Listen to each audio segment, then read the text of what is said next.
L'air dans le ravin était froid, s'accrochant à sa peau avec une humidité qui se sentait ancienne et profonde. Ethan, 10 ans, s'agenouilla dans le sol riche et sombre, le genre que son père avait appelé or noir, sentant sa texture fraîche entre ses petits doigts incrustés de terre.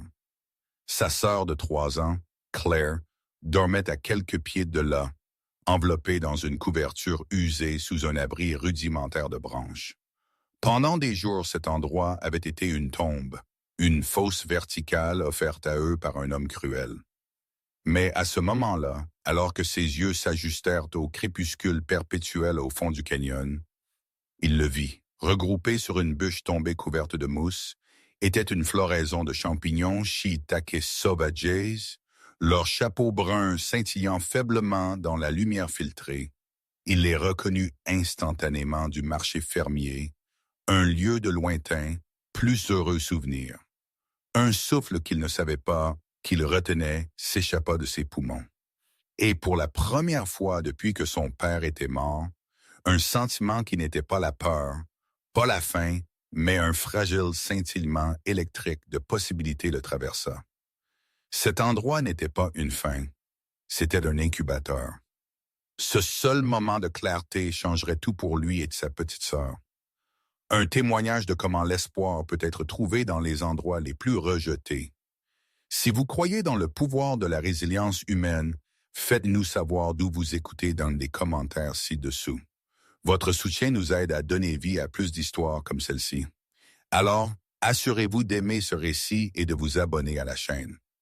Croyez-moi quand je dis que vous voudrez entendre comment ce jeune garçon, armé de rien d'autre que la mémoire de son père et une poignée de graines, a transformé un lieu d'exil en un jardin d'espoir. Ceci est une histoire sur comment les choses qu'une personne jette avec cruauté, une autre peut cultiver en une source de vie et de défi. C'est un voyage qui vaut la peine d'être vu jusqu'à la toute fin.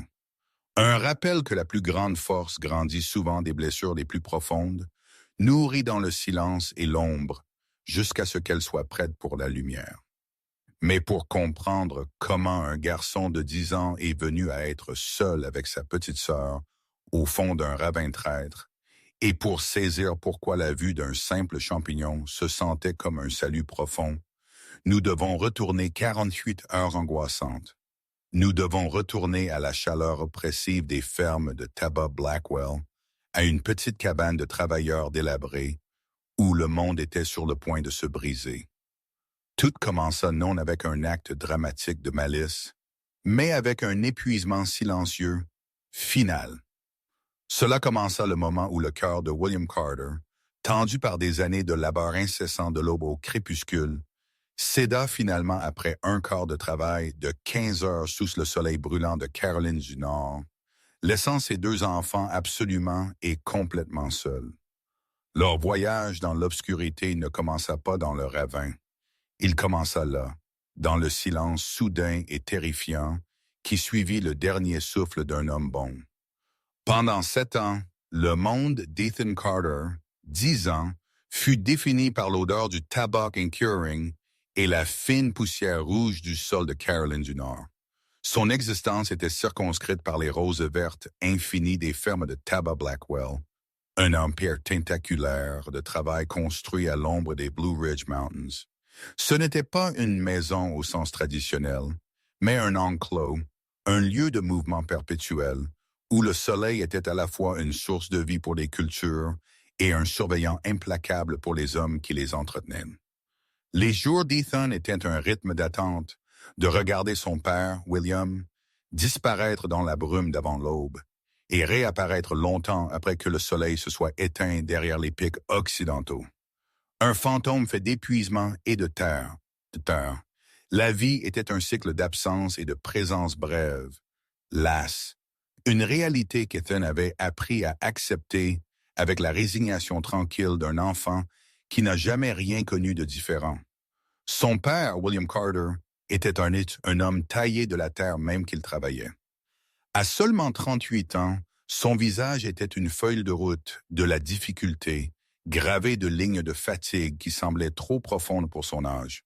Ses mains étaient calleuses et tachées en permanence, Mais c'étaient les mêmes mains qui vérifieraient doucement une Claire endormie au milieu de la nuit ou portionneraient soigneusement leur maigre dîner pour s'assurer que ses enfants mangent en premier.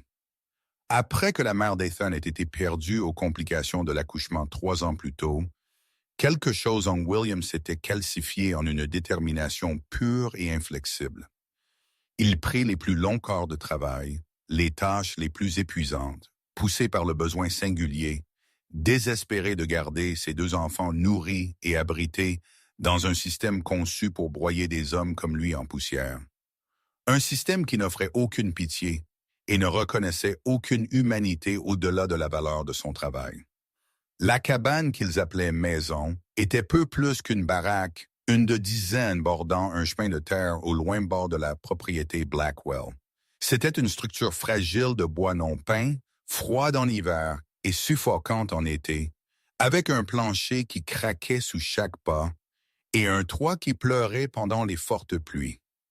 Pourtant, dans ces 4 murs, William avait cultivé un sanctuaire. Il sentait les pommes de terre bouillies, le savon bon marché et le léger parfum doux des bouquets de fleurs sauvages qu'Ethan cueillait pour le petit bocal sur leur table de fortune. C'était un espace défini non par ce qui lui manquait, mais par l'amour féroce et protecteur qui remplissait chacun de ses coins. Cette petite boîte délabrée était leur univers entier, un bastion fragile contre un monde qui les voyait comme rien de plus que des composants jetables dans une vaste machine agricole. Claire, 3 ans, était le centre tranquille et chaleureux de cet univers. C'était une enfant de soleil et de doux rire, son monde consistant en les planches usées de la cabane, la sensation de la chemise rugueuse de son père et la présence constante et stable de son frère aîné. Ethan était devenu son gardien secondaire par nécessité, apprenant à apaiser ses pleurs, à la distraire de sa faim avec des histoires et à la garder en sécurité pendant que leur père était englouti par les champs. Il portait un poids de responsabilité bien au-delà de ses années, une compréhension silencieuse qu'il était la 2e ligne de défense. Son amour pour elle était une chose féroce et instinctive, une promesse qu'il avait faite à son père sans jamais avoir besoin de prononcer les mots à voix haute. Il était son protecteur, un rôle qu'il accepta avec une gravité qui s'était installée profondément dans ses jeunes os. Certains de ses souvenirs les plus chéris étaient des mains de son père, non pas quand elle travaillait les champs, mais quand elle lui montrait la magie cachée dans la terre. Les rares dimanches où William n'était pas forcé de travailler, il emmenait Ethan dans une petite parcelle de terre négligée derrière leur cabane. Il émietterait le sol sombre et riche entre ses doigts, l'appelant au noir, et expliquerait les secrets des graines et des racines. Il enseigna à Ethan comment lire le langage des plantes, à comprendre les signes subtils de la soif ou de la maladie, à savoir quels champignons étaient un cadeau et lesquels étaient un avertissement. Ce n'étaient pas des leçons oisives.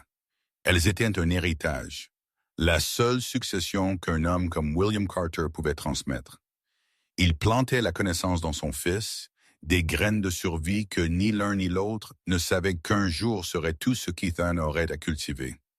L'architecte de leurs difficultés était Raymond Blackwell, un homme dont le nom était prononcé en chuchotement parmi les travailleurs. Blackwell possédait tout, la terre, les cabanes, le magasin de l'entreprise, où les travailleurs étaient forcés d'acheter des provisions à des prix gonflés, leurs coûts déduits de salaires déjà pitoyables. C'était un système parfaitement calibré de servage moderne conçu pour s'assurer qu'aucune famille ne pourrait jamais économiser assez pour partir. Il n'y avait pas de jour de maladie, pas de temps libre payé, pas de compassion. La valeur d'un travailleur était mesurée uniquement par le nombre de feuilles de tabac qu'il pouvait récolter en un jour. Prendre du retard, tomber malade, ralentir. Ceux-ci étaient des péchés impardonnables dans le royaume de Blackwell, et ils étaient punis par un remplacement immédiat. La ferme était une porte tournante de familles désespérées, chacune espérant un appui et ne trouvant qu'un bord de falaise. Malgré le poids oppressant de leur existence, de petits moments de lumière traversaient parfois l'obscurité. Ethan se souvint d'un soir où une tempête d'été avait forcé le contremaître à annuler le travail tôt. Son père était rentré à la maison alors que le soleil était encore dans le ciel, un événement rare et surprenant. Il avait apporté avec lui une poignée de mûres sauvages. Les trois s'assirent sur les marches du porche, l'air épais de l'odeur de la pluie, partageant le fruit doux et sombre. À ce moment-là, William n'était pas un ouvrier. Il était juste un père. Il sourit, un sourire authentique, sans fardeau qui transforma son visage fatigué. Et pour quelques précieuses minutes, la vaste machinerie menaçante des fermes Blackwell sembla s'estomper à l'arrière-plan, ne laissant qu'une famille entière et en paix. Le souvenir de sa mère était une image d'aquarelle faible dans l'esprit d'Ethan, plus une sensation qu'une collection de photos claires. Il se souvenait d'une voix douce chantant et du parfum de lavande. Son absence était une douleur constante et inexprimée dans leur petite maison, un vide que William essayait de remplir avec ses propres efforts incessants. Sa perte avait été le catalyseur de la descente de son père dans le surmenage, une tentative désespérée d'être à la fois mère et père, pourvoyeur et nourricier. Il travailla pour échapper au chagrin, pour construire un mur de travail entre sa famille et la réalité écrasante de leur vulnérabilité. Chaque heure supplémentaire dans le champ était un acte d'amour, un sacrifice déposé sur l'autel de la survie de ses enfants, un paiement effectué dans la monnaie de sa propre force vitale. Ethan n'était pas aveugle aux tribus que cela prenait. C'était un garçon silencieux et observateur, et il voyait les changements chez son père que d'autres auraient pu manquer. Il voyait la façon dont les épaules de William s'affaissaient un peu plus chaque mois, la toux sèche persistante qui secouait sa poitrine le matin, et la pâleur croissante sous sa peau noircie par le soleil. La peur devint un compagnon constant pour Ethan, un nœud froid dans son estomac qui se serrait chaque fois que son père semblait trébucher de pur épuisement. Il commença à laisser un verre d'eau près de la porte pour quand William reviendrait, un petit geste inadéquat contre une vague d'épuisement qui tirait son père de plus en plus loin d'eux. Il savait avec l'intuition infaillible d'un enfant qu'il vivait sur du temps emprunté. Le système était conçu pour ce résultat. Pour Raymond Blackwell, un travailleur usé n'était pas différent d'un outil cassé à jeter et remplacer sans une seconde pensée. Il n'y avait pas de concept de loyauté ou de gratitude. Les hommes et les femmes donnaient toute leur vie à ces champs. Leur jeunesse et leur force labouraient directement dans ses profits, et en retour, ils recevaient juste assez pour les garder à travailler jusqu'à ce qu'ils ne puissent plus travailler. L'idée d'une indemnité de départ, d'une récompense pour des années de service, était une blague amère. La seule indemnité de départ qu'un travailleur pouvait attendre de Blackwell était d'être renvoyé le moment où leur corps les lâchait. Leur famille laissée à se débrouiller seuls. Leur coin vide immédiatement rempli par la prochaine âme désespérée en ligne. Le jour final commença comme n'importe quel autre, sous un ciel de bleu pâle et brumeux, qui promettait un autre jour de chaleur suffocante. William s'était levé dans l'obscurité, son mouvement lent et douloureux. Avant qu'il ne parte, il plaça sa main sur la tête d'Ethan, un rituel matinal familier. « Sois un bon garçon, Ethan », il avait chuchoté, sa voix rauque de fatigue. « Occupe-toi de ta sœur, je serai de retour avant que tu ne le saches. » Ce furent les derniers mots qu'Ethan n'entendrait jamais de lui. Il regarda la silhouette de son père fusionner avec le crépuscule gris, une figure solitaire marchant vers les rangées infinies de verre jusqu'à ce qu'il soit complètement parti, englouti par l'immensité de la ferme. Ce soir-là, Ethan coucha clair et s'assit sur les marches du porche attendant. Le soleil plongea sous l'horizon, peignant le ciel de traits ardents d'orange et de violet. Les sons familiers du soir s'installèrent, le chant des grillons, le murmure lointain d'autres familles dans leurs cabanes. Mais le seul son qu'il écoutait, le pas lourd et rythmé des bottes de travail de son père sur le chemin de terre, ne vint jamais. Une heure passa, puis aussi. Le nœud de peur dans son estomac grandit en une appréhension froide et aiguë. Chaque ombre semblait prendre la forme de son père, seulement pour se dissoudre en rien. Le monde devint sombre, et le silence du chemin s'étira en un vide terrifiant et surnaturel. Le coup à la porte vint juste après 22h01. Ce n'était pas le coup familier et doux de son père, mais un son dur, impatient. Debout sur leur pas de porte était l'un des contremaîtres de la ferme, un homme avec une expression perpétuellement sinistre, son visage illuminé par la seule ampoule nue au-dessus de la porte. Il ne se soucia pas des amabilités. Il regarda au-delà d'Ethan, ses yeux froids et détachés, et délivra la nouvelle avec une efficacité brutale. Il y avait eu un incident dans les champs, un effondrement. William Carter était parti. Les mots planèrent dans l'air humide de la nuit. Simple, clinique et absolument dévastateur, brisant l'univers fragile contenu dans les murs de la cabane. À ce moment-là, le monde pour Ethan Carter se sépara en deux parties distinctes. Le temps d'avant et le temps d'après, sans fin et terrifiant. Il ne pleura pas au début. Il resta simplement debout dans l'embrasure de la porte, les mots du contremaître résonnant dans le silence soudain et immense. Il sentit un vide profond et glaçant descendre, un froid qui n'avait rien à voir avec l'air nocturne. Il se tourna et regarda de nouveau dans la petite pièce faiblement éclairée à sa petite sœur, dormant paisiblement dans son lit de bébé, complètement inconsciente que son monde venait d'être irrévocablement brisé. Il ferma la porte sur le visage impassible du contremaître, marcha vers le côté de Claire, et comprit avec une clarté à la fois horrifiante et absolue qu'il était maintenant complètement et absolument seul. La nuit qui suivit fut un paysage de sommeil fracturé et de réconfort chuchoté à une Claire agitée. Ethan se sentait comme s'il flottait dans un océan sombre et froid, les contours familiers de leur petite cabane, se sentant étranger et vaste en l'absence de son père. Le matin arriva non avec la douce promesse d'un nouveau jour, mais avec une lumière grise dure qui semblait dépouiller toute couleur de leur monde. Les sons matinaux habituels de la ferme, le grondement lointain d'un tracteur, le chant d'un coq, semblaient moqueurs, un rappel que la vie pour tout le monde se déroulait normalement, tandis que la sienne s'était arrêtée net. Il traversa les gestes de leur routine matinale avec une lenteur mécanique, nourrissant Claire avec le reste de leur gruau, et la regardant jouer sur le sol, son babillage innocent, un contrepoint frappant au silence rugissant dans sa propre tête. Chaque craquement des planchers, chaque rafale de vent contre les murs minces sonnait comme un prélude à quelque chose de terrible.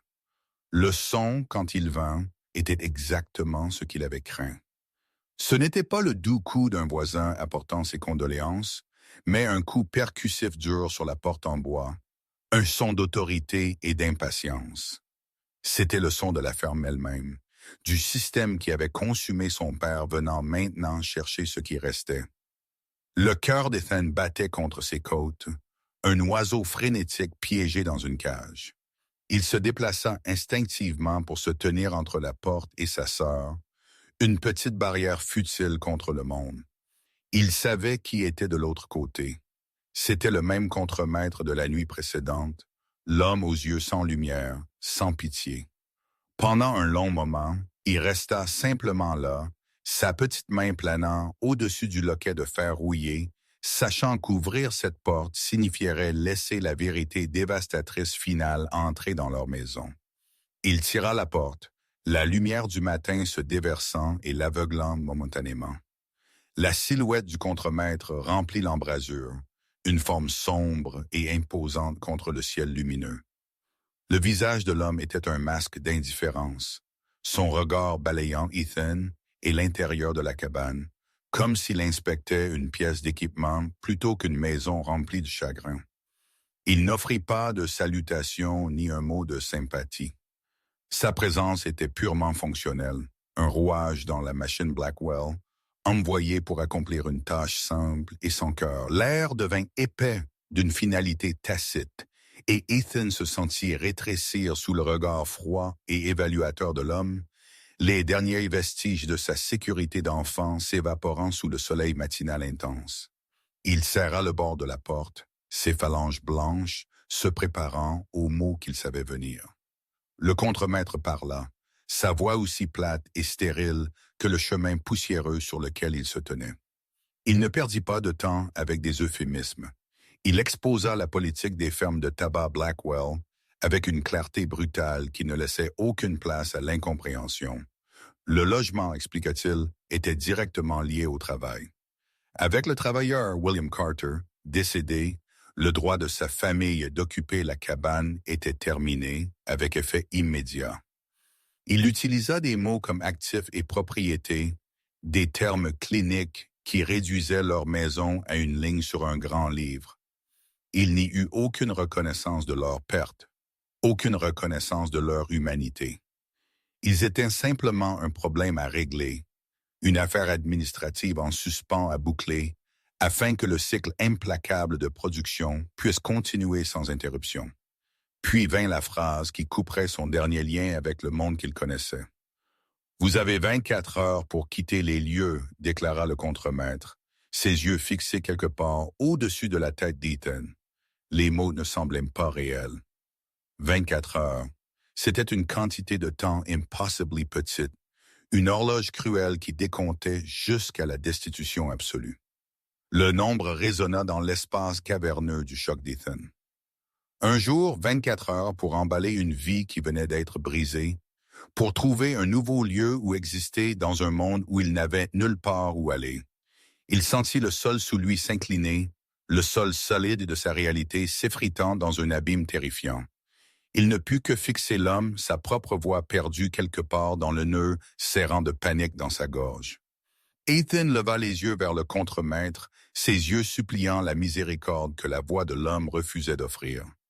Il essaya de trouver une étincelle de compassion sur le visage buriné de l'homme, un signe qu'il parlait à une personne et non juste un exécuteur de règles. Mais il n'y avait rien. L'expression du contremaître resta inchangée, un masque de pierre de détachement professionnel. Cet homme avait probablement livré la même nouvelle des dizaines de fois auparavant. Il était le dernier engrenage d'une machine conçue par Raymond Blackwell, une machine qui fonctionnait à l'épuisement humain et était huilée d'indifférence. Pour lui, ce n'était pas une tragédie. C'était une simple transaction, la clôture d'un compte.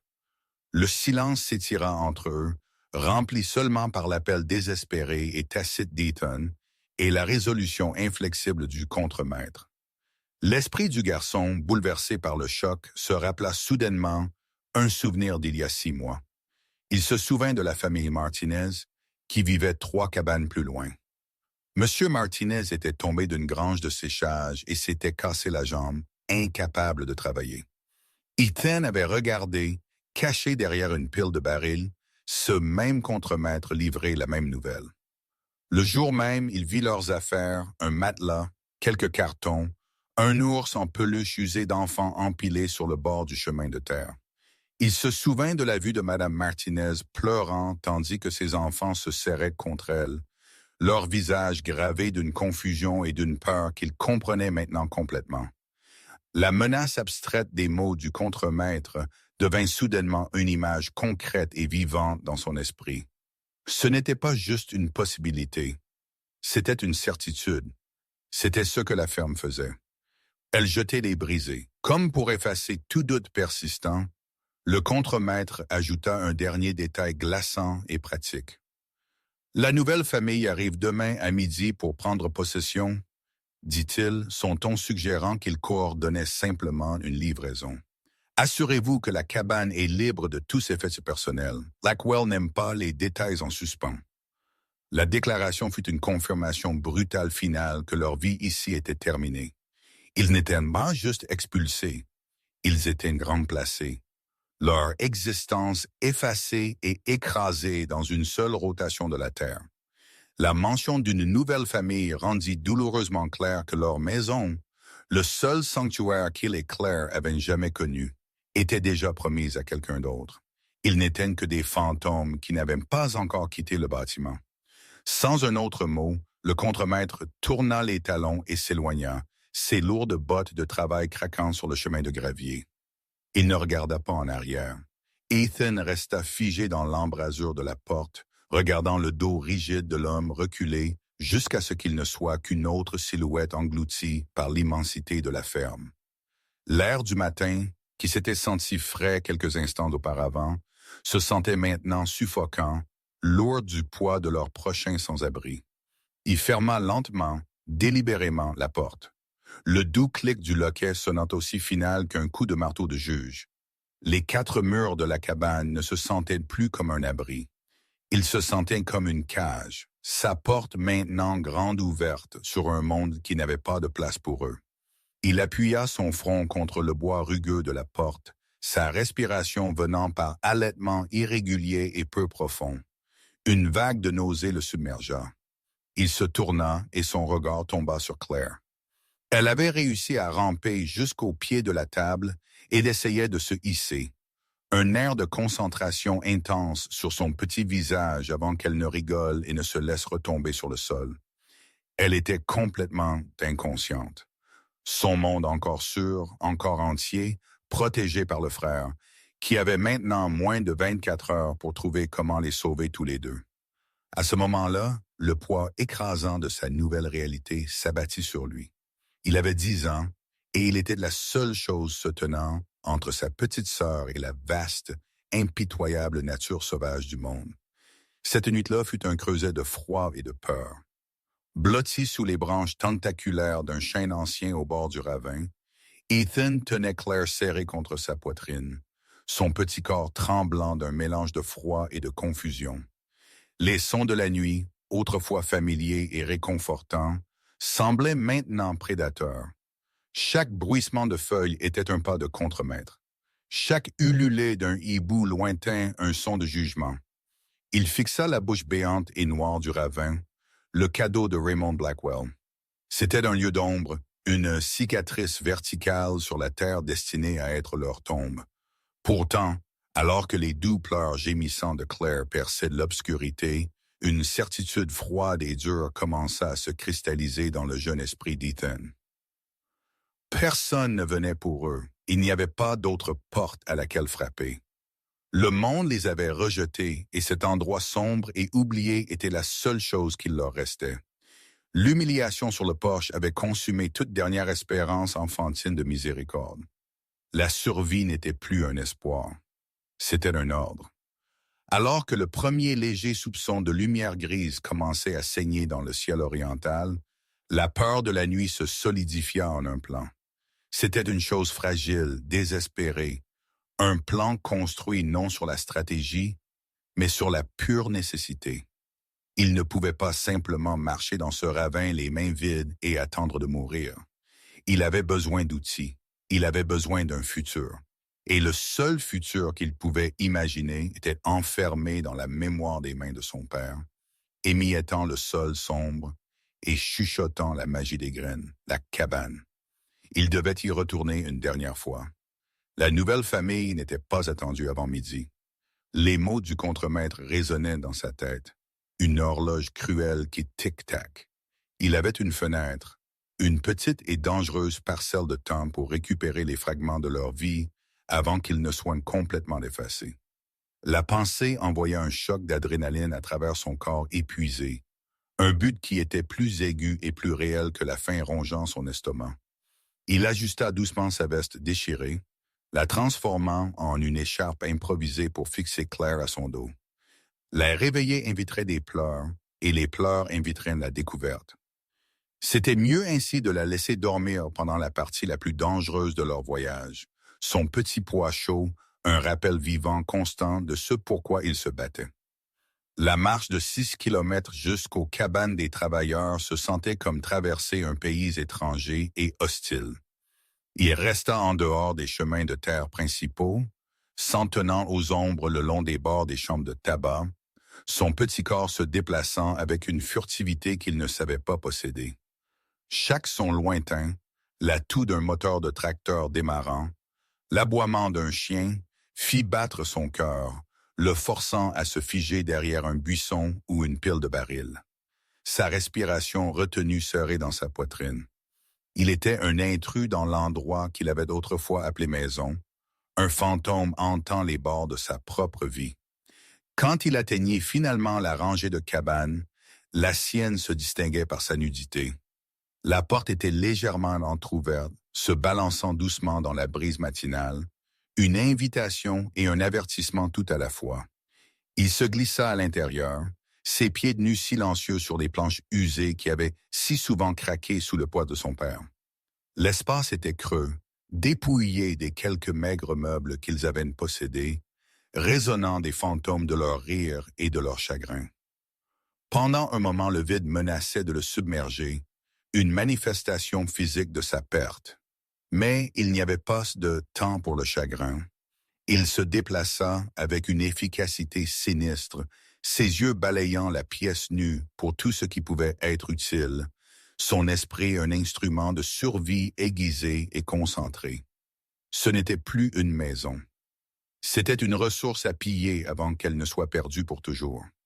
Son regard tomba sur un petit coin poussiéreux près de l'endroit où avait été leur garde-manger improvisé. Là, il y avait un sac de jute à moitié vide négligé et jeté lors du nettoyage hâtif. Il s'agenouilla et délia la ficelle, ses doigts tremblant légèrement.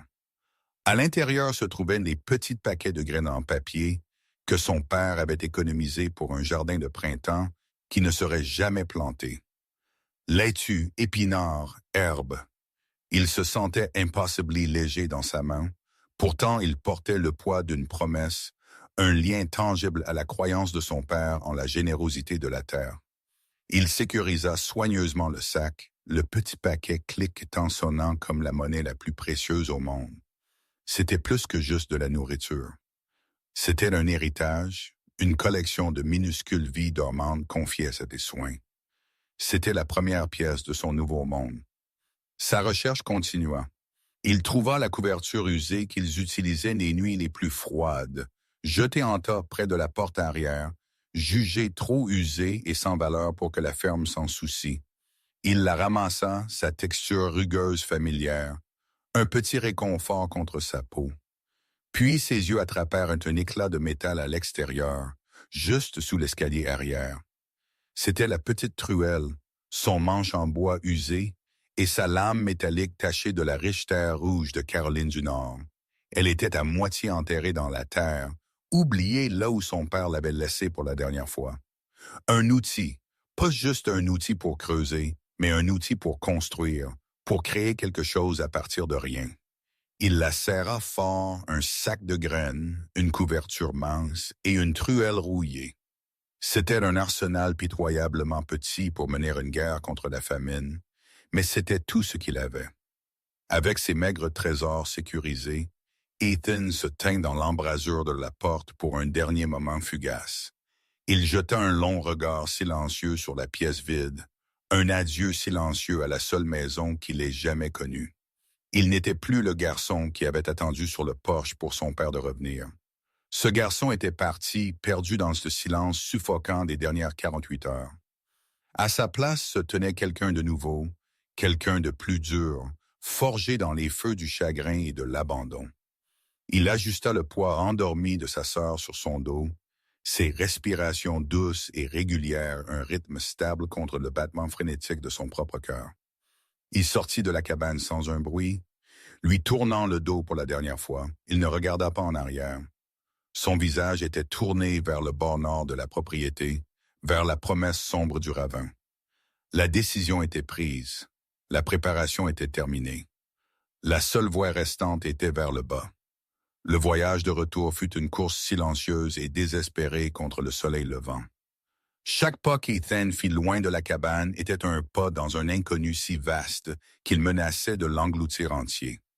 Il se déplaça avec un but qui se sentait étranger dans son propre corps. Une détermination sombre qui s'était installée sur lui comme une seconde peau. Avec la forme endormie de Claire attachée à son dos dans l'écharpe improvisée, son petit poids était à la fois un fardeau et une boussole, une raison vivante constante de continuer à avancer.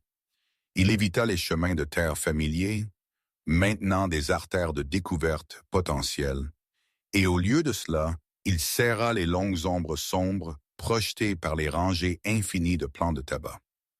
L'air était frais et portait l'odeur de la terre humide et de la rosée, une odeur qu'il avait toujours associée au début de la journée de travail de son père, mais qui maintenant sentait seulement l'évasion.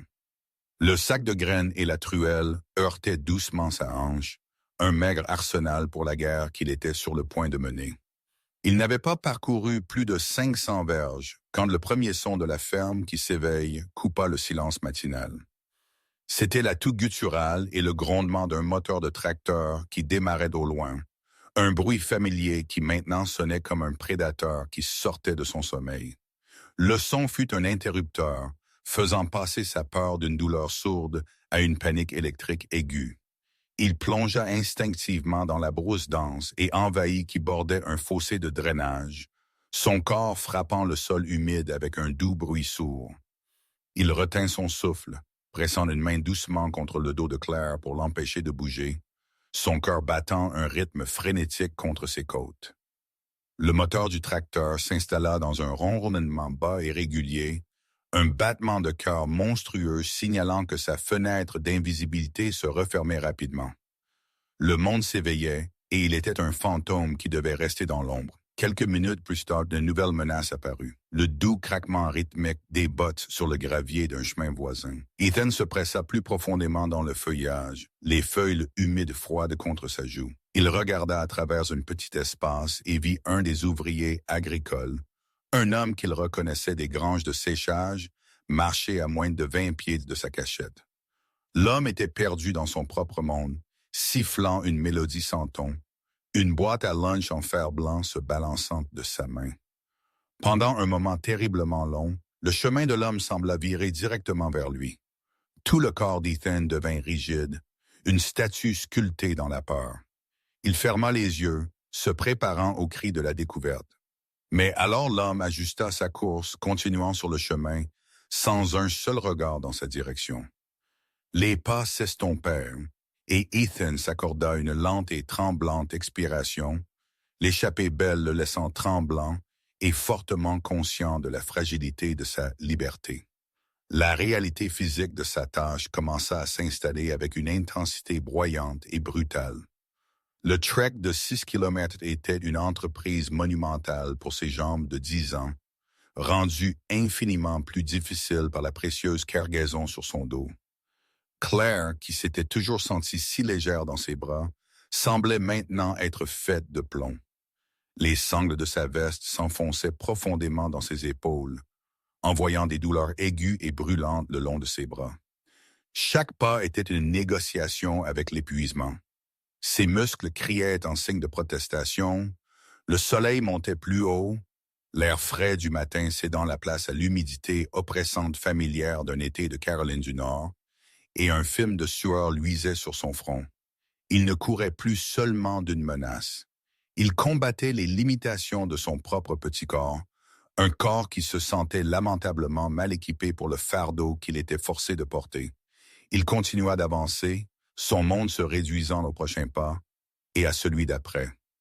Il savait qu'il ne pouvait pas maintenir le rythme. Ses jambes se sentaient comme de la gelée, et sa respiration venait par halètements irréguliers et peu profond. Apercevant un fourré dense de ronces près du bord d'un champ en jachère, il vit sa chance pour un bref répit. Il se glissa derrière le rideau épineux, les branches emmêlées offrant un écran de camouflage naturel, et fit doucement descendre Claire de son dos, la posant sur le sol doux et mousseux. Elle bougea un instant, un doux gémissement s'échappant de ses lèvres, et il mit rapidement un doigt sur sa bouche, la faisant taire avec une douceur qui démentait la terreur frénétique dans son cœur. Elle se rendormit profondément.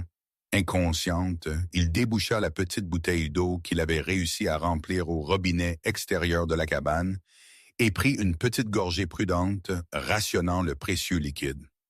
L'eau était fraîche contre sa gorge desséchée, un répit momentané dans un voyage qui semblait sans fin. Dans la sécurité relative du fourré, l'adrénaline qui l'avait alimenté commença à se retirer, laissant une appréhension froide et lourde à sa place. L'impossibilité même de ce qu'il tentait de faire s'abattit sur lui. Il était un garçon armé d'une poignée de graines et d'une truelle rouillée, menant sa petite sœur à un trou dans le sol. L'image était si absurde, si pathétique qu'une vague de désespoir le submergea, menaçant de le noyer. Pendant un moment, son corps refusa de bouger. La pensée de juste rester là, d'abandonner, était un murmure séducteur au fond de son esprit. Mais alors une image du visage de son père fit surface. Non pas l'homme fatigué et usé de ces derniers jours, mais le père qui avait souri en lui montrant comment planter une graine. Le souvenir fut une étincelle dans l'obscurité, un rappel qu'il portait plus qu'un simple sac de graines. Il portait un héritage de survie. Endurci par la mémoire, il remit clair sur son dos et continua, seulement pour trouver son chemin bloqué. Le raccourci qu'il avait prévu de prendre, une piste bien usée à travers un pâturage ouvert, était maintenant occupé. 2 contremaîtres se tenaient près d'un poteau de clôture, leur silhouette nette contre le ciel du matin. Ils parlaient, gesticulant vers les principaux bâtiments de la ferme, leur présence transformant le champ ouvert en une scène mortellement exposée. Le traverser garantirait la capture. Un pic chaud de panique le traversa. Il n'avait pas d'autre plan. Il était piégé entre la ferme qui s'éveillait derrière lui et les yeux vigilants de ses exécuteurs devant. Son esprit s'emballait, cherchant une alternative pour toute route qui ne menait pas directement entre les mains des hommes qu'il avait chassés. Le temps était un luxe qu'il n'avait pas. La décision lui vint non comme une pensée, mais comme un instinct. À gauche du pâturage se trouvait une dense étendue de bois, un fouillis de pins et de sous-bois que les ouvriers agricoles évitaient habituellement. Ce serait plus lent, le terrain beaucoup plus difficile, mais cela offrait la seule chose dont il avait besoin par-dessus tout, la couverture. Il n'y avait pas de temps pour peser les options. Il s'écarta immédiatement du champ ouvert, son corps bougeant avant que son esprit n'ait pleinement traité le choix, et plongea dans l'étreinte fraîche et sombre de la forêt. Le changement d'environnement fut immédiat et déroutant. L'air ouvert fut remplacé par une odeur terreuse proche d'aiguilles de pin et de sol humide. Le monde devint un labyrinthe de troncs d'arbres et de branches basses qui s'accrochaient à ses vêtements et fouettaient son visage. La progression ralentit à pas de tortue. Il ne courait plus mais naviguait, se frayant un chemin à travers des broussailles épaisses et grimpant sur des bûches tombées. Le sol de la forêt était un tapis traître de racines et de roches lâches, et il trébucha plusieurs fois, se rattrapant juste avant de tomber, ses bras enveloppés protecteurs autour de sa sœur. Les sons de la ferme s'estompèrent, remplacés par les sons des bois, le bavardage d'un écureuil, le bruissement de choses invisibles dans le sous-bois, le soupir du vent à travers la haute canopée. C'était un autre genre de danger ici, une nature sauvage qui était indifférente à son sort, mais offrait un refuge contre la cruauté calculée des hommes. Il se déplaça avec une conscience accrue, chaque craquement d'une brindille sonnant comme un coup de feu dans le silence profond. Après ce qui lui sembla 1 heure à lutter à travers les bois denses, il arriva à un autre obstacle, un ruisseau peu profond mais large qui serpentait à travers la forêt. L'eau brune et trouble des pluies récentes se déplaçait avec une rapidité surprenante. Il marcha le long de la berge boueuse, ses yeux cherchant tout point de passage possible. Il n'y avait pas de pont, pas de chemin clair. L'eau était trop profonde pour la traverser sans tremper leur seule couverture et leurs provisions, et le choc froid réveillerait sûrement Claire. Pendant un moment, il sentit un scintillement familier de désespoir. Il semblait que chaque pas en avant ne révélait qu'une nouvelle barrière plus difficile. Mais alors il le vit. Un grand rocher couvert de mousse assis presque parfaitement au milieu du ruisseau, créant 2 brèches plus courtes et plus faciles à gérer d'eau déferlante. C'était un risque significatif. La surface du rocher était glissante de mousse et d'humidité, et une chute serait désastreuse. Il se tint au bord, son cœur battant un rythme nerveux. Il vérifia les sangles tenant Claire, s'assurant qu'elle était aussi sûre que possible. Il prit une profonde inspiration stabilisatrice, ses yeux fixés sur le point d'atterrissage sur le rocher. Il recula de quelques pas, prit de l'élan et sauta. Ses pieds heurtèrent la surface moussue, glissant pendant une seconde terrifiante avant de trouver prise. Sans pause, il se redressa et se lança à nouveau, atterrissant avec un bruit sourd et secouant sur la terre douce de la rive opposée. Il trébucha en avant, tombant à genoux, son corps tremblant d'adrénaline. Il avait réussi. Le petit acte de défi réussi contre le paysage indifférent se sentit comme une victoire monumentale. De l'autre côté du ruisseau, le terrain commença à changer. Le sous-bois dense s'éclaircit, et il reconnut les formes familières des chênes anciens noueux qui poussaient le long du périmètre nord de la propriété Blackwell. Il pouvait le sentir dans l'air, un changement subtil de température alors que le sol commençait à descendre. Il était proche. La connaissance envoya une nouvelle poussée d'énergie à travers ses membres endoloris. Il se fraya un chemin à travers le dernier tronçon de bois et émergea finalement dans une petite clairière. Et là il était, le ravin, une grande cicatrice sombre dans la terre, ses bords enveloppés d'ombre. Il avait atteint l'endroit où il avait été envoyé pour disparaître. La longue fuite terrifiante était terminée. Il se tenait au précipice, l'enfant endormi sur son dos. Le poids de leur futur aussi vaste et profond que le gouffre devant lui. Le dernier pas dans la clairière se sentit comme marcher du bord du monde. Le ravin n'était pas une pente douce, mais une entaille soudaine et violente dans la terre, une chute de 50 mètres dans l'ombre et le silence. Du précipice, Ethan pouvait voir les cimes des arbres poussant de ces profondeurs, leurs feuilles d'un vert foncé et riche qui semblaient boire la lumière. L'air lui-même se sentait différent ici, plus frais et plus lourd, comme s'il portait le poids de la solitude du gouffre. Il resta là un long moment, le soleil chaud sur son dos et le souffle frais du ravin sur son visage, un garçon pris entre deux mondes. La longue et frénétique évasion était terminée, mais la partie la plus dangereuse du voyage ne faisait que commencer. Il regarda dans l'abîme que Raymond Blackwell avait destiné comme sa tombe, prit une inspiration stabilisatrice et commença la descente lente et laborieuse vers l'inconnu, un enfant endormi, son seul ancre. La descente était moins une marche et plus une chute contrôlée, une négociation verticale avec la gravité. Il se déplaça latéralement, son petit corps pressé contre la pente raide et instable, ses doigts s'enfonçant dans le sol meuble et s'enroulant autour de racines exposées qui serpentaient à travers la terre comme des doigts arthritiques. Chaque pas était un test de foi dans le sol sous ses pieds. De petites cascades de cailloux et de terre se détachèrent à chaque mouvement, glissant dans les profondeurs et disparaissant dans les ombres en dessous.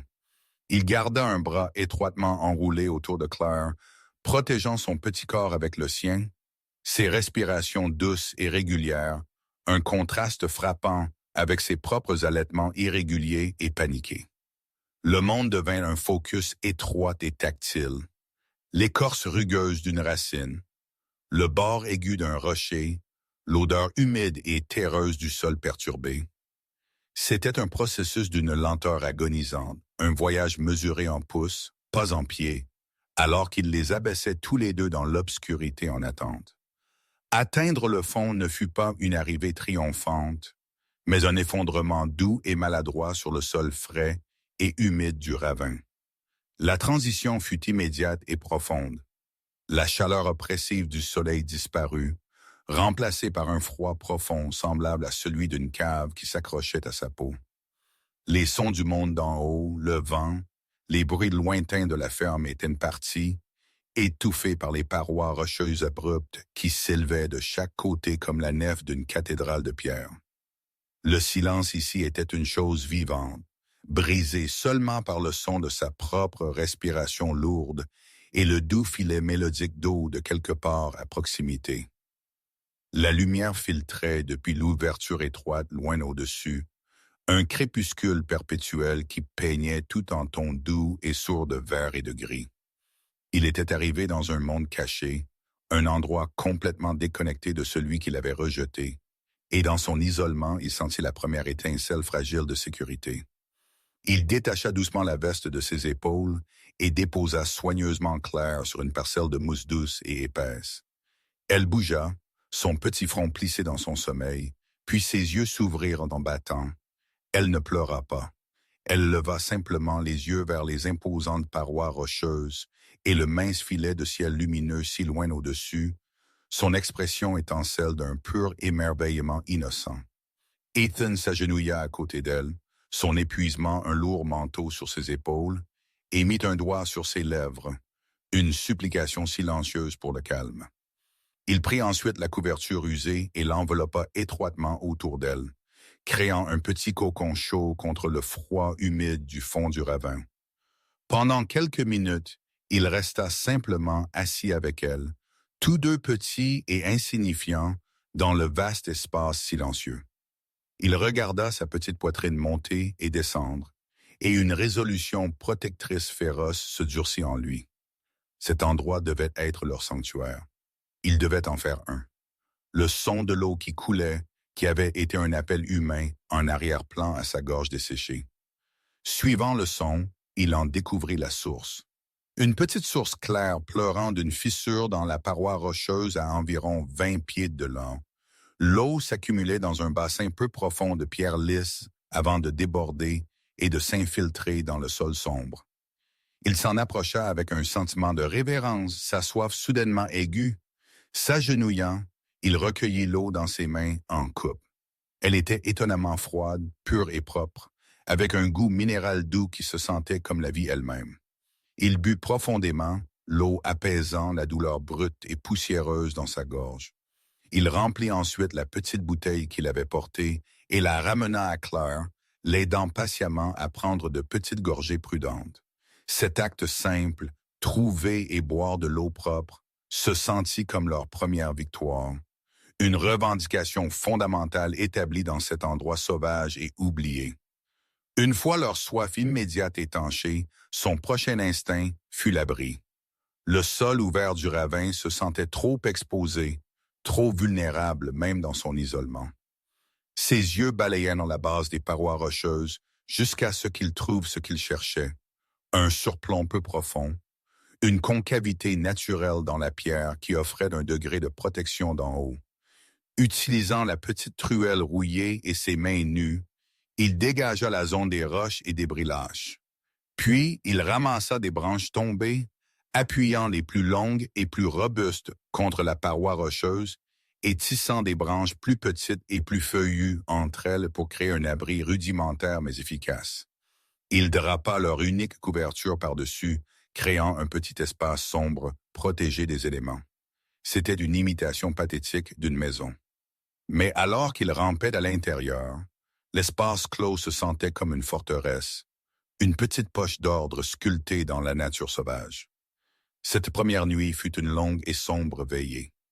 Le crépuscule perpétuel du jour céda la place à une obscurité noire d'encre absolue qui engloutissait toutes les formes et les contours.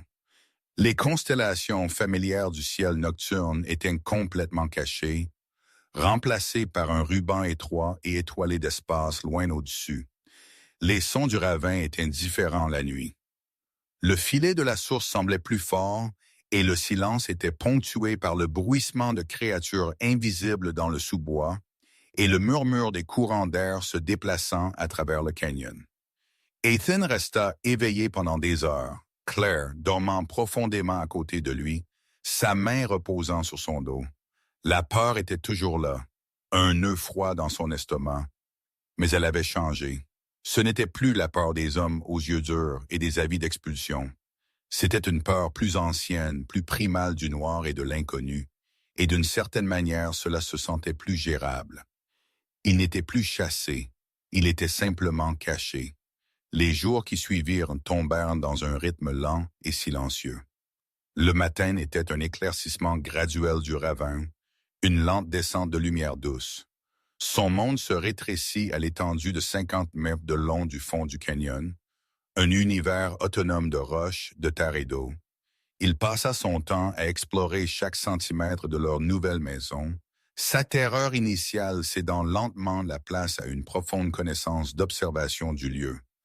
Il apprit où la mousse poussait le plus épais, Quelle roche était suffisamment stable pour grimper et où la lumière du matin touchait d'abord le fond du canyon. Il chercha des herbes comestibles qu'il reconnaissait des leçons de son père, de la petite oseille sauvage et du pissenlit pour compléter leur régime alimentaire inexistant.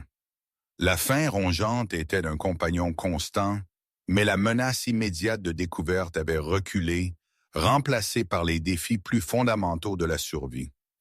Il n'était plus un fugitif, il était un habitant. Ce fut pendant l'une de ces explorations tranquilles qu'il commença vraiment à voir le potentiel de sa prison.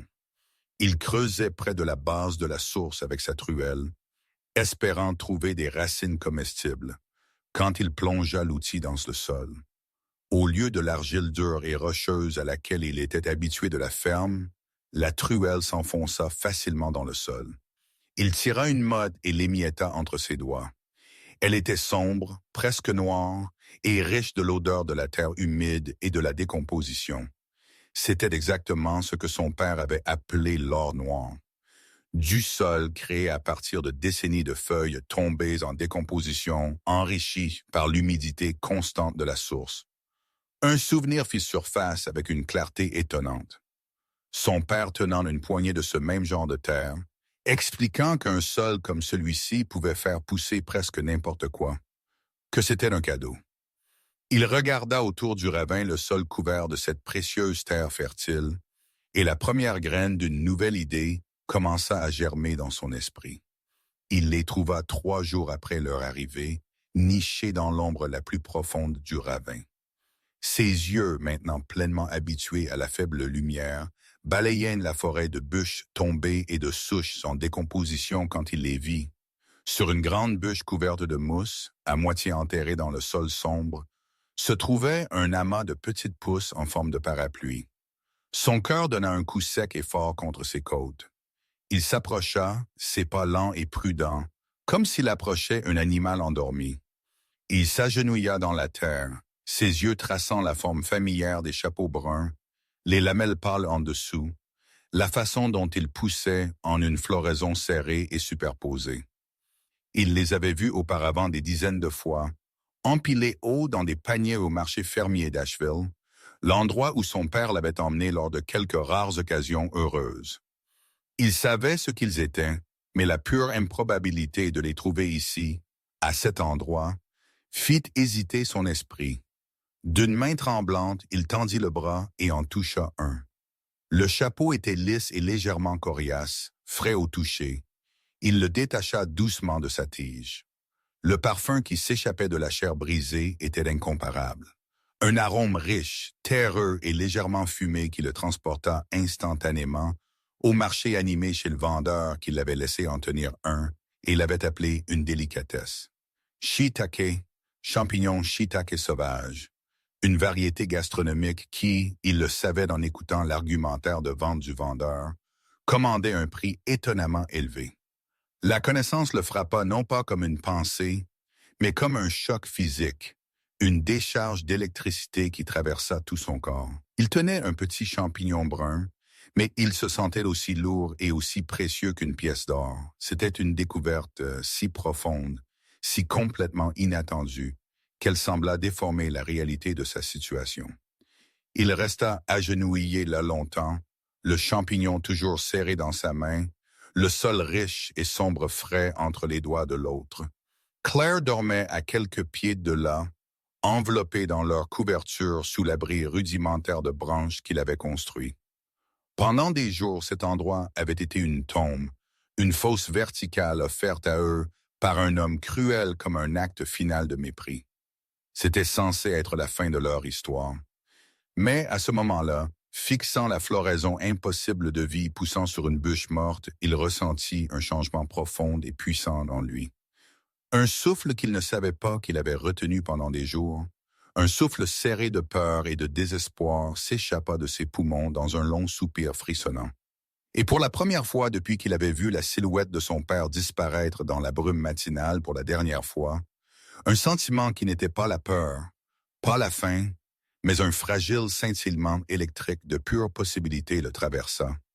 Il regarda à nouveau autour du ravin, mais cette fois avec de nouveaux yeux. Il ne vit pas une prison, mais un écosystème. Il ne vit pas les parois rocheuses abruptes comme des barrières, mais comme des surfaces verticales qui emprisonnaient l'humidité et créaient un microclimat ombragé parfait. Il ne vit pas la source constante, juste comme de l'eau potable, mais comme une source d'irrigation. Il ne vit pas le sol riche et sombre, juste comme un sol ou marché, mais comme un lit fertile pour la cultivation. Et il ne vit pas le shiitake sauvage comme une trouvaille chanceuse, mais comme une preuve de concept, un témoignage du potentiel unique de cet endroit. Tout ce que son père lui avait jamais enseigné sur le langage de la terre, sur les secrets de l'ombre et du sol et de l'eau, tout cela coalesça en un seul moment brillant de clarté. Cet endroit n'était pas une fin, c'était un incubateur. Son regard tomba sur le petit sac de jute à l'entrée de leur abri, celui contenant les précieux paquets de graines de son père. Laitue, épinards, herbes, culture tolérante à l'ombre. Tout s'emboîta, une clé tournant dans une serrure qu'il ne savait même pas là. Raymond Blackwell, dans son arrogance et sa cruauté infinie, lui avait donné la seule parcelle de terrain de toute sa propriété qui était parfaitement adaptée à la connaissance que son père lui avait laissée. Il avait involontairement fourni l'environnement exact nécessaire à l'épanouissement de son maigre héritage. Un lent sourire se répandit sur le visage d'Ethan, le premier sourire authentique de ce qui semblait être une vie. C'était un sourire de défi, d'espoir naissant et d'une terrible, belle ironie. Il regarda sa sœur endormie, puis de nouveau les champignons dans sa main, et il sut avec une certitude qui s'ancra profondément dans ses os qu'ils n'allaient pas mourir ici. Ils allaient grandir. Ce fut au 4e mois, alors qu'Ethan défrichait une nouvelle section plus profonde du ravin pour agrandir son jardin d'herbes, que sa truelle heurta quelque chose qui n'était ni roche ni racine. Le son fut un bruit sourd métallique, une note de discorde dans la symphonie de la terre douce. La curiosité l'emportant sur son épuisement, il creusa autour de l'objet, ses petites mains travaillant avec une intensité concentrée. Lentement, il déterra une petite boîte métallique rouillée, le genre qu'un travailleur pourrait utiliser pour ranger des outils ou des effets personnels. Elle était lourde, scellée par des années d'humidité et de corrosion. Il reconnut immédiatement les initiales grossières gravées sur le couvercle, un VC gravé avec la pointe d'un couteau. William Carter, c'était celle de son père. Une soudaine et vive douleur de chagrin et de souvenir le traversa, si intense qu'elle faillit faire plier ses genoux. Il avait trouvé un fantôme, une dernière pièce enterrée de l'homme qui avait été tout son monde, caché ici dans le dernier endroit sur Terre il aurait jamais attendu. Il ramena la boîte à leur petite tente, son cœur battant contre ses côtes avec un mélange d'espoir et de crainte. Claire faisait la sieste à l'intérieur, sa respiration un doux murmure rythmique. Il s'assit à l'entrée, la boîte posée sur ses genoux, et travailla au loquet rouillé avec le bord de sa truelle. Pendant de longues minutes, il refusa de céder, mais finalement, avec un gémissement de métal torturé, le couvercle s'ouvrit. L'air qui s'échappa sentait la rouille et le vieux papier et quelque chose d'autre, quelque chose de profondément familier, le léger parfum persistant du tabac et le vêtement de travail de son père. À l'intérieur, niché sur un lit de ce qui ressemblait à de vieilles feuilles séchées, se trouvait une petite bourse en cuir usé, une photographie décolorée d'une femme souriante qu'il reconnaissait à peine comme sa mère, et un petit oiseau en bois finement sculpté. Il ramassa l'oiseau, sa surface lissée par le contact des mains de son père, et un souvenir de s'être assis sur le porche de la cabane, regardant ses mêmes mains tailler ce même objet, inonda son esprit. Il ouvrit d'abord la bourse en cuir, ses doigts tâtonnant avec le cordon. À l'intérieur se trouvait un petit rouleau serré d'argent liquide. Il le déroula soigneusement, ses yeux s'écarquillant alors qu'il comptait. 197 $. C'était une somme impossible, une fortune au-delà de tout ce qu'il aurait pu imaginer que leur famille possédait. Une vague de confusion l'envahit. Pourquoi son père avait-il caché cela?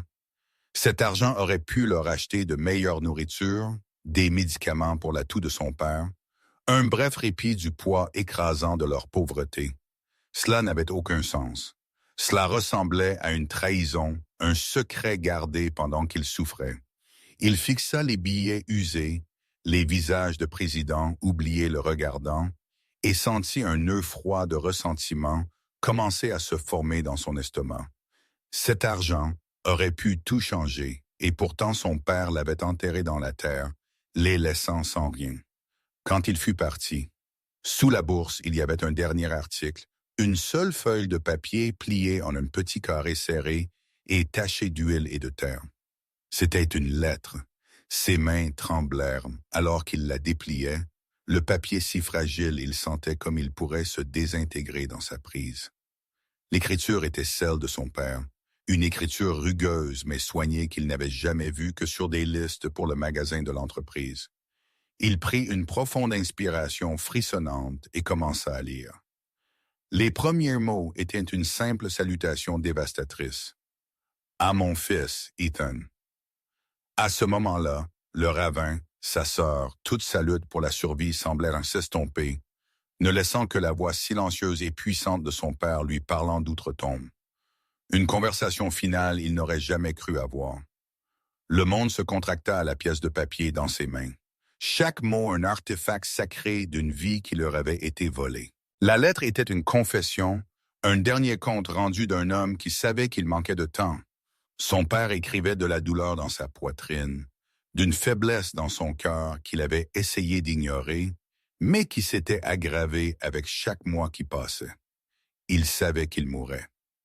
La réalisation frappa Ethan avec la force d'un coup physique lui coupant l'air de ses poumons. Tous ces mois, il avait regardé son père devenir plus maigre, plus fatigué. Il l'avait vu comme le simple résultat du surmenage. Il n'avait jamais imaginé c'était une course consciente, délibérée contre une fin connue. Les quarts de travail supplémentaires, les journées de 15 heures qu'Ethan avait ressenties pour avoir volé son père à eux n'étaient pas juste pour leur pain quotidien. Elles étaient un effort désespéré, frénétique pour amasser l'argent dans la bourse, un fonds d'évasion secret pour les éloigner de Blackwell, loin de la ferme qui le tuait avant qu'il ne soit trop tard. Chaque ligne de la lettre remodela sa mémoire, transformant sa compréhension de l'homme qu'il pensait connaître. L'épuisement de son père n'était pas un abandon, c'était une bataille. Le silence à la table du dîner n'était pas de l'indifférence. C'était le lourd poids d'un secret qu'il ne pouvait supporter de partager. Il avait enterré l'argent parce qu'il craignait le système de dette de Blackwell, savait que tout argent liquide qu'il gardait ouvertement serait saisi ou volé. Il construisait une chaloupe de sauvetage en secret, clou par clou douloureux, même alors que la tempête s'abattait déjà sur lui. Il avait essayé de les sauver, non juste de la pauvreté, mais du futur il voyait venir, et il avait échoué. Il avait manqué de temps. La lettre était remplie d'une profonde, déchirante excuse de père pour ne pas être assez fort, pour les laisser seuls, pour son corps lâchant avant sa volonté née. Puis vinrent les mots qui brisèrent le barrage de chagrin Ethan avait retenu pendant 4 longs mois. « Tu es plus intelligent et plus fort que je n'ai jamais été. » Son père avait écrit. « Je t'ai appris sur la terre parce qu'elle est la ce qui est honnête. Elle rendra ce que tu y mets. Cette connaissance est ton véritable héritage. Plus que tout argent je pourrais laisser. Occupe-toi de ta sœur. Tu es mon cœur, toi et Claire. Tu es ma récolte. » Les larmes vinrent alors, chaudes et silencieuses au début, puis secouant son petit corps de sanglots profonds, frissonnant. Elles n'étaient pas des larmes de peur ou de faim, mais des larmes d'un amour profond, accablant. Il n'avait pas été abandonné, il n'avait pas été oublié. Son père s'était battu pour lui jusqu'à son tout dernier souffle, planifiant pour un futur il savait qu'il ne verrait jamais. Il serra la lettre et le petit oiseau en bois contre sa poitrine, les pressant si fort il pouvait sentir les bords tranchants de la sculpture contre ses côtes. Il n'était pas juste la victime du caprice d'un homme cruel. Il était le fils d'un héros silencieux. Sa survie dans ce ravin, sa capacité à tirer la vie de ce sol sombre, n'était pas un accident. C'était l'accomplissement d'un héritage. Chaque graine il plantait, chaque champignon il récoltait, était une continuation du combat de son père. Il avait pensé il était seul, un garçon oublié au fond d'un trou dans le sol. Mais il s'était trompé. L'amour de son père était juste ici avec lui, dans la connaissance dans sa tête, dans la force dans ses mains, et dans la lettre qui avait finalement libéré son chagrin. La découverte de la boîte changea le sol même de l'âme d'Ethan. La lutte quotidienne pour la survie, autrefois une tâche sombre et solitaire, était maintenant imprégnée d'un profond sens de but. Il ne travaillait plus juste pour lui et Claire. Il honorait le sacrifice de son père. Il utilisa les 187 $ non pas comme un fonds d'évasion, mais comme un investissement. Il acheta une tente d'occasion robuste, des outils appropriés et une plus grande variété de graines, transformant leur campement rudimentaire en une ferme plus permanente, efficace. Le ravin n'était plus un lieu d'exil. Il devint un monument vivant à la foi de son père en lui, un sanctuaire construit sur une fondation d'amour et arrosé par la mémoire d'un courage tranquille, désespéré. Il cultivait son héritage et il commençait à fleurir dans les endroits les plus improbables. Le monde extérieur au ravin le trouva finalement, non par malice, mais par la préoccupation d'un client. Une travailleuse sociale nommée Evelyn Chen arriva un après-midi d'automne, s'attendant à trouver des enfants en péril, mais découvrit plutôt un écosystème florissant, autosuffisant, avec 2 enfants sains, résilients à son cœur. L'histoire du garçon qui transforma une tombe en un jardin se répandit comme une traînée de poudre, un conte populaire moderne de défis et d'ingéniosité. La communauté d'Asheville, émue par son sort et son esprit incroyable, enveloppa ses bras autour de lui et sa sœur. Des offres d'aide affluèrent, mais la seule qui importait le plus vint de Robert et Susan Miller, un couple d'agriculteurs à la retraite qui virent en Ethan non une victime à plaindre, mais un jeune homme d'incroyable force et connaissance. Ils ne lui offrirent pas juste une maison, ils lui offrirent un partenariat. 3 ans plus tard, le monde est un endroit différent. Ethan, 14 ans, et Claire, 6 ans, vivent avec les Miller sur une ferme tentaculaire nichée dans les Blue Ridge Mountains. Une maison remplie de chaleur, de rire et de la sécurité ils n'avaient jamais connue. Le ravin, cependant, reste le leur. C'est maintenant une entreprise légitime, florissante appelée Carter's Canyon, co-gérée par Ethan et les Miller, fournissant des champignons gastronomiques et des herbes aux meilleurs restaurants d'Asheville. C'est un symbole de son passé et le moteur de son futur. Un endroit y retourne à non avec peur, mais avec un calme sens de propriété et de paix. Il apprend sur la rotation des cultures et la science du sol de Robert. Les leçons pratiques de son père maintenant augmentées par connaissances formelles. Son futur aussi vaste et fertile comme la terre autour de lui. Quant à Raymond Blackwell, son empire construit sur les dos d'hommes brisés s'effondra en poussière. Une action collective intentée par les très travailleurs il avait exploité pour des décennies porta son règne de cruauté à une fin. 2 ans il déclara faillite, sa vaste ferme de tabac saisie et vendue aux enchères pièce par pièce. Dans un coup d'ironie parfaite finale, la seule pièce de terre portant encore son nom, la seule section qui génère un profit est le ravin sans valeur. Il avait offert à un garçon en deuil comme une blague. Il se dresse comme un silencieux, vers témoignage à la vérité, que ce qu'un homme jette dans sa cruauté, un autre peut cultiver en une source de vie, d'espoir et victoire improbable. Ethan se tient souvent au bord du ravin, ne regardant pas dans les ombres du passé.